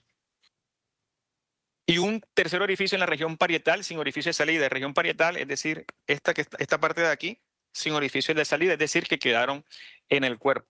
La investigadora del CTI señaló ser inocente. No los acepto, señor juez, yo soy inocente. El fiscal fue enfático en asegurar que este caso afecta a la rama judicial. 2 hijos, 16 años de matrimonio. Un funcionario de la rama judicial del Tribunal de Justicia y Paz citador. Una funcionaria del Cuerpo Técnico de Investigaciones del CTI con vasta experiencia en policía judicial. Y eso es lo que nos sorprende. Por eso es que nos sorprende. El ente acusador solicitó que Hernández Rojas sea enviado a la cárcel de manera preventiva mientras avanza el proceso en su contra. En las próximas horas se definirá su situación judicial. Noticia en desarrollo en Noticias Caracol. Volvemos al departamento del Tolima, en donde los incendios no dan tregua. Las comunidades afectadas aseguran que se están quedando sin agua y piden apoyo.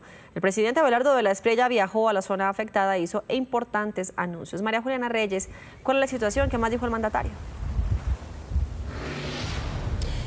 Catalina, pues el presidente Abelardo de la Espriella habló precisamente de esas ayudas que dará a la población damnificada aquí en el departamento del Tolima. Menciona que va a comenzar con subsidios de vivienda de 65 millones de pesos, inicialmente 143 de ellos entonces. También habló de la alimentación para los animales. Recordemos que aquí en el departamento hay al menos 22.000 cabezas de ganado afectadas. Por eso habló que estará dando entonces al menos 5.000 toneladas de heno. También habló de la congelación de la cartera de los agricultores al menos durante 3 meses para que puedan recuperarse por las pérdidas que se han presentado durante estos 27 días de incendios forestales.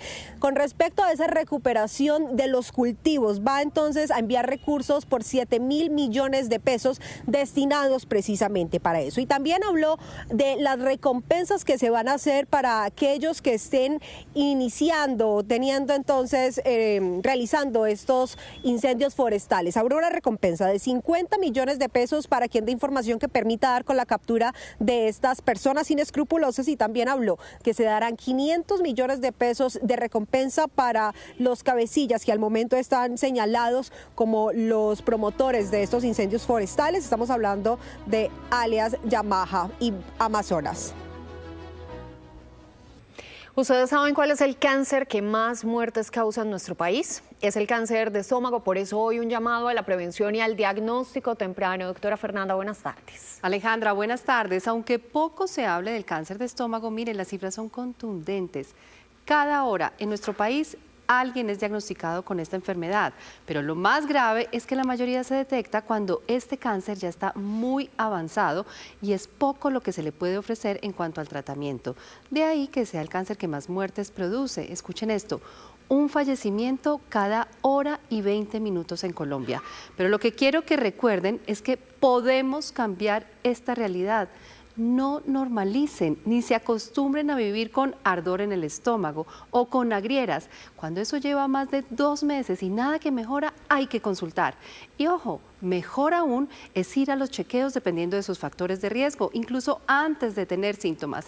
Hoy contamos con métodos de diagnóstico muy efectivos y tratamientos que a tiempo hacen la diferencia.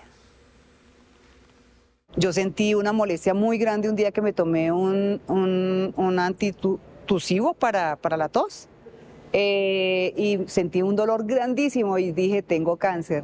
Su sospecha se confirmó con una endoscopia y biopsia días después. Tenía cáncer de estómago.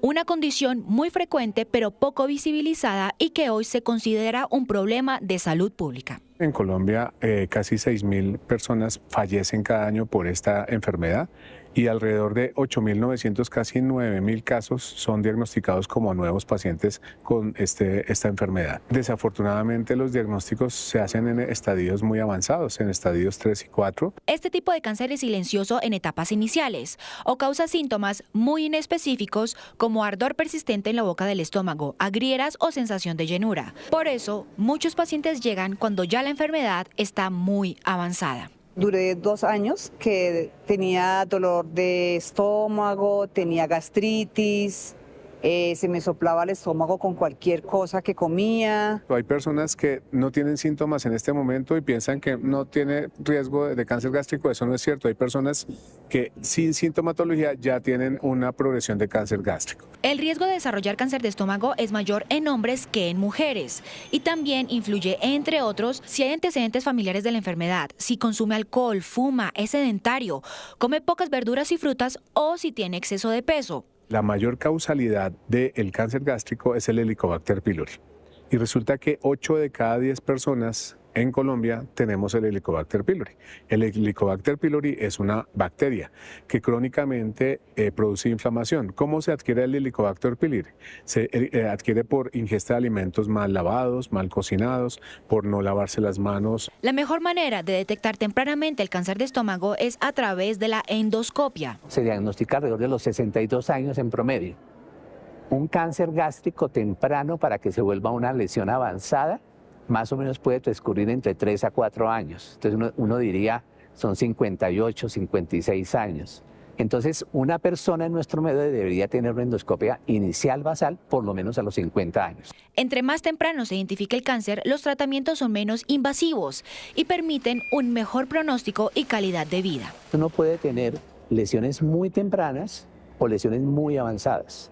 Las lesiones tempranas muchas veces pueden ser susceptibles de manejo endoscópico sin necesidad que el paciente reciba ni quimioterapia ni cirugía. Al contrario, los pacientes que tienen enfermedades muy avanzadas, porque ya no solamente está comprometido el estómago, sino otros órganos, generalmente los pacientes caen en la categoría de manejo paliativo. Entonces, entre ese temprano y ese avanzado hay una gama de pacientes y de oportunidades donde está la cirugía.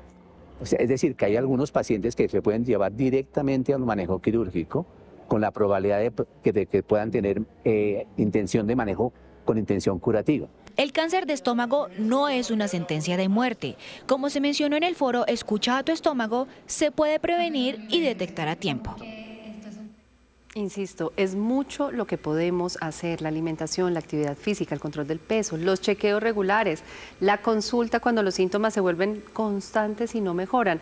Y por supuesto, un llamado también a las autoridades para que las personas no encuentren barreras para acceder a todos los métodos diagnósticos y a los tratamientos. Feliz tarde, Lucía. Feliz tarde, doctora. Gracias. Son las 2 de la tarde, 43 minutos. El fallecimiento del padre jesuita Javier Giraldo generó profundo pesar entre académicos, expertos en conflicto y campesinos que conocieron su ardua labor en la defensa de los derechos humanos. Hablamos con personas que conocieron y defendieron el legado de uno de los religiosos más queridos y recordados por su labor social en Colombia. En vida, el padre Javier Giraldo dejó lo que fue su testamento, y más que su testamento, parece una advertencia. En cualquier circunstancia que se produzca mi muerte, solicito que mi cuerpo sea cremado inmediatamente después de morir y las cenizas sumergidas discretamente, sin ceremonia ninguna, en alguno de nuestros grandes ríos que han servido de morada final a tantos millares de víctimas anónimas de la violencia. Igualmente solicito que se me permita morir en silencio, sin biografías ni artículos necrológicos y sin homilía en la austera Eucaristía funeral. Esas palabras hoy le retumban al padre José Leonardo Rincón, compañero del padre Giraldo y superior de la comunidad Canicio. Yo descubrí ese hombre sencillo, ese hombre de bajo perfil, ese hombre que no quería nada de protagonismos, que incluso en su testamento, por decirlo de alguna manera, pidió expresamente nada de homenajes, nada de cosas visibles, no quiero aplausos, no quiero reconocimientos, incluso mis cenizas, que las esparzan en un río, en esos ríos donde han depositado tantos cadáveres, tantas víctimas de este país. Entonces, ese hombre admirable porque realmente era un hombre austero. Pero el padre Rincón y muchos de los que conocieron a este jesuita, investigador y defensor de derechos humanos, por primera vez no le harán caso. Hoy le rinden tributo y recuerdan a uno de los grandes defensores de los derechos humanos de los más desvalidos de Colombia. Yo conviví con él varias veces, varios años, y pude saber de él como una persona muy sensible a todo ese dolor de la humanidad, todo este dolor de la gente. Y verlos realmente destrozados porque estaban desaparecidos sus hijos, porque habían muerto en la guerra, porque no se sabía de sus cadáveres. La trayectoria del padre Javier Giraldo, que buena parte del país conoció en el CINEP, se dedicó a investigar y documentar la violencia en Colombia. Se ha regresado años hacia atrás y se ha vuelto a los momentos más dramáticos de esa represión, de esas amenazas. Nos conocimos en el CINEP, el Centro de Investigación y Educación Popular de la Compañía de Jesús. Yo trabajé en los años 80, hasta el año 90 trabajé allá, y pues en ese periodo ya el padre Javier pues se destacaba por sus iniciativas en todo el terreno de derechos humanos, no solamente en Colombia, sino a nivel internacional. Pero detrás de ese trabajo sobre el conflicto había también una manera particular de relacionarse con las víctimas, caminar con ellas, escucharlas y acompañarlas. Un hombre humilde, un hombre sencillo, de bajo perfil, profundamente espiritual, profundamente sensible ante el dolor de la gente que sufre en este país. Un hombre que entendió claramente que los derechos humanos deben ser respetados a toda costa y en primer lugar por quienes tienen la responsabilidad de salvaguardarlos. Esa sensibilidad se conjugó con una investigación rigurosa. Giraldo puso especial atención a las violencias de derechos humanos. Entre esos procesos estuvo el acompañamiento en el año 1997 a la comunidad de paz de San José de Apartado, comunidad que fue víctima de una masacre. Allí dejó una de las huellas más importantes de su camino. Queda en primer lugar el ejemplo de una vida comprometida con los derechos humanos, con los derechos de la gente y de la gente más vulnerada en nuestro país. Creo que es un punto de referencia para todas las generaciones que va a perdurar por muchísimo tiempo. Como creo que es ese valor ético y espiritual, que me parece que es el legado más grande. También dedicó buena parte de su vida a buscar a los desaparecidos y a preservar sus historias. Para el padre, la memoria no era solamente recordar, era una manera de reclamar justicia y de devolver un nombre a quienes la guerra intentó borrar.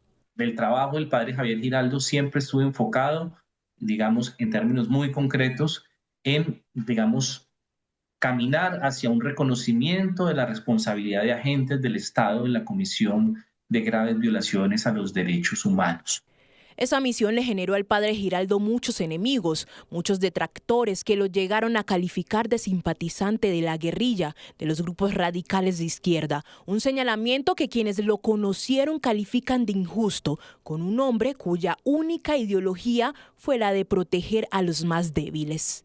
Alguna vez me hizo esa precisión, digamos, técnica, porque yo le decía pues que los otros actores armados también violaban los derechos humanos cuando cometían un asesinato, cuando cometían algún vejamen. Y él me decía, no, esos son delincuentes. Los derechos humanos solamente los pueden violar quienes son los garantes de cuidarlos. No se puede decir que una sola denuncia, un solo testimonio del padre Javier Giraldo haya sido basado en suposiciones, conjeturas, o difamaciones o estigmatizaciones. Al contrario, creo que ha sido un camino, el camino de la búsqueda de la verdad y de honrar la palabra, siempre con un respaldo en defensa de los derechos humanos. Hay una red de más de 15 bancos de datos que están recogiendo esa información y es una información recogida muy directamente de familiares, de comunidades, de abogados, de organizaciones. Pero más allá de lo que piensan amigos, seguidores y detractores, el padre Javier Giraldo deja una profunda huella de más de 5 décadas después del inicio de ese camino, en el que entrelazó el humanismo, la investigación y, lo más importante, la empatía para entender a quienes siempre quedaban en la mitad de los fuegos cruzados de nuestras eternas guerras. 3 de la tarde, 8 minutos. Las obras del Metro de Bogotá avanzan a toda marcha y ya desde el distrito se está trabajando para saber cuál va a ser esa voz del metro en la capital de la República. Los bogotanos podrán participar en esta elección. Imagine por un minuto que ya estamos en marzo del año 2028 y que se sube por primera vez al Metro de Bogotá. Y al ingresar al tren, una de estas voces le da la bienvenida. Bienvenido al Metro de Bogotá. Bienvenido al Metro de Bogotá. Bienvenido al Metro de Bogotá. La próxima estación es Portal Américas. Ahora piense que ya va a llegar a la estación de destino. ¿Cuál cree que sería el anuncio más adecuado para todos los pasajeros? Por favor, permite salir antes de entrar. En este metro dejamos salir primero. Así nos movemos los bogotanos. Cuando dejas salir primero, todos entramos más rápido y el viaje fluye para todos. En este momento abrimos un proceso de participación ciudadana que hemos denominado Vocímetro. ¿Qué queremos con Vocímetro? Investigar sobre los atributos de la voz, en los mensajes de lo que va a pasar en nuestro línea 1 del Metro de Bogotá. En la página web www.bogotá.gov.co/vocímetro pueden votar por los sonidos o los mensajes que quisieran escuchar en el metro. Los bogotanos pueden escoger la voz que los va a acompañar en todos sus trayectos. Decidamos juntos. En la pequeña encuesta que hicimos entre usuarios de transporte público, ya hay una favorita. Sí. ¿Por qué? Porque se escucha más sutil y es mujer. Bienvenido al Metro de Bogotá. Sí, tiene una voz cálida, una voz dulce, amigable al oído. Bienvenido al Metro de Bogotá. Esa me parece que es la más adecuada. ¿Por qué? Porque es como más latina, ¿no? No es tan metálica y pues suena como a lo de nosotros, ¿no? Rolita. La gente quiere, por supuesto, una voz amable, quiere una voz que sea natural, que sea una voz cercana, mensajes cortos, un lenguaje sencillo que sea entendible para todo el mundo. Todo eso lo vamos a ir contando en la medida que la investigación avance. Hasta el 16 de septiembre podrá votar por la voz que le gustaría que lo acompañe en cada viaje del Metro de Bogotá. Doña Luz ya escogió. La próxima estación es Portal Américas. ¿Esa está buena? Esa está mejor, porque le explican a uno más y con esa sencillez de que bienvenido al Metro de Bogotá. La próxima estación es en las Américas, entonces llama más la motivación hacia las personas, hacia los niños, que la vocecita lo atrae a uno más. La Veeduría Distrital publicó un estudio con alarmantes cifras sobre acoso sexual callejero en Bogotá. Aunque los hombres también son víctimas, las mujeres continúan encabezando la lista de las más afectadas entre los 4.120 encuestados. Juliet Arias es usuaria de Transmilenio. Todos los días lo usa para llegar a su trabajo y aunque este debería ser un trayecto sin mayores contratiempos, relata que durante su recorrido de 2 horas ha sido víctima de acoso. Yo iba en horas de la mañana, venía para el trabajo y un señor se me acercaba demasiado, pues aprovecho que yo estaba como dormida, pero yo sentía que él se me acercaba demasiado y me empecé a sentir como incómoda.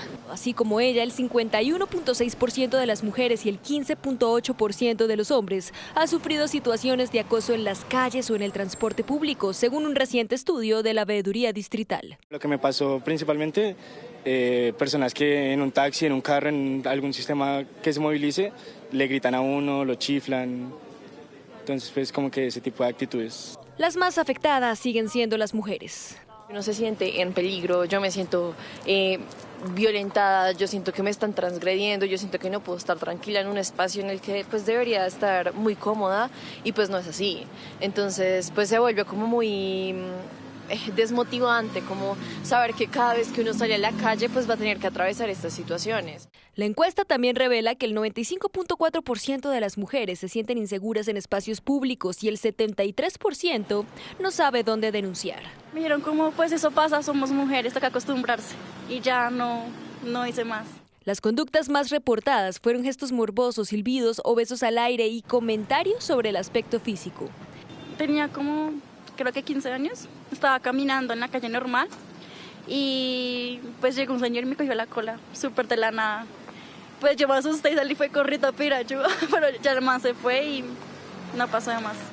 Lo preocupante es la normalización de las conductas y el desconocimiento de las rutas de denuncia. Preguntarnos qué está pasando, porque no es que la ciudad no tenga mecanismos ni rutas para atender estas situaciones, pero quizá no se ha dado la suficiente divulgación y la gente no los conoce. Por otro lado, también puede que quien lo conozca no considere que sea un mecanismo efectivo. Es importante recordar que el distrito cuenta con la línea púrpura a través de la cual las mujeres pueden denunciar diferentes situaciones, entre ellas el acoso a las 24 horas del día. También la policía ha dispuesto la línea 155.